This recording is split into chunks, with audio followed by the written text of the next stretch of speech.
Hello, and welcome to my channel. I'm Mandi Grace.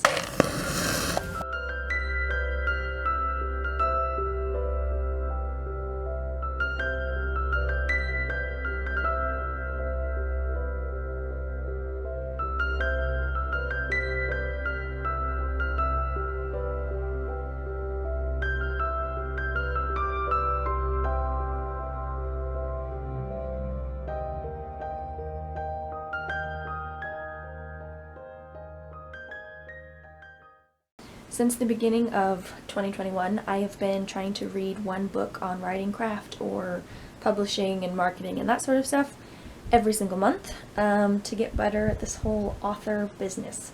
So, this month of June, I'm reading Invisible Ink, A Practical Guide to Building Stories That Resonate by Brian MacLeod. This should be very interesting.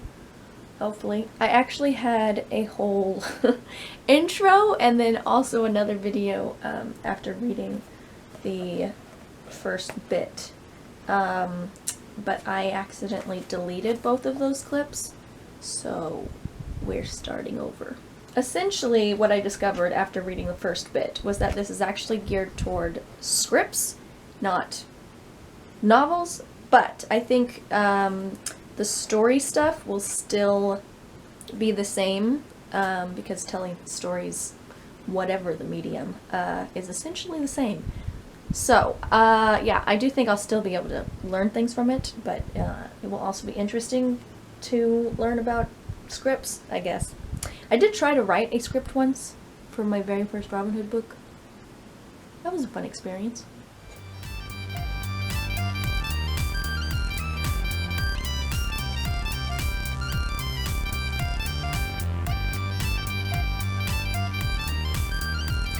Are you playing with my phone?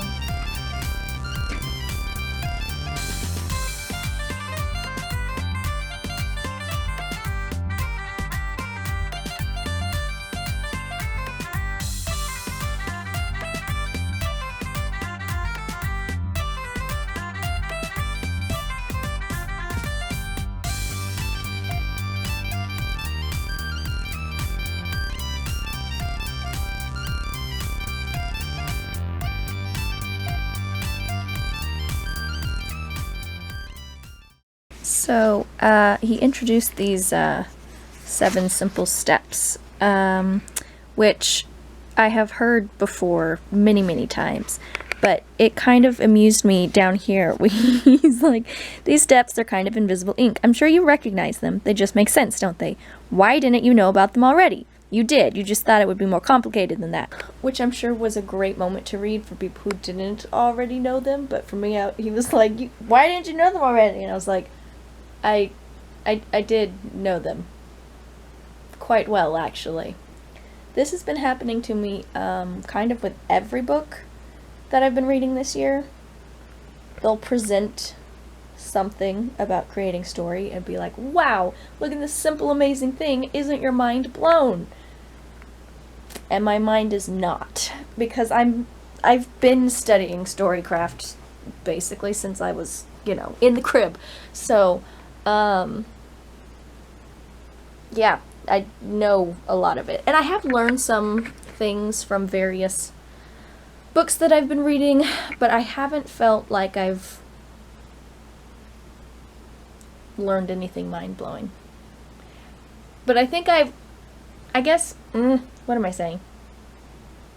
I think I only notice that I'm not learning anything mind-blowing because they present it like it should be mind-blowing, Like, I do think that I'm getting better at writing stories, having read all these books this year. I do think I am learning and getting better. I just think it's smaller things. It's not mind-blowing eureka moments, and I don't think I would even notice that I was learning little bits and pieces rather than big moments. Except that they keep pointing it out, like every single book I read is like, whoa, look at this, and I'm like, I already knew that. That's not the part that I'm learning. Anyway, yes, every time one of these books has its eureka moment, I just feel odd. And then I feel the need to explain to you guys that it's odd.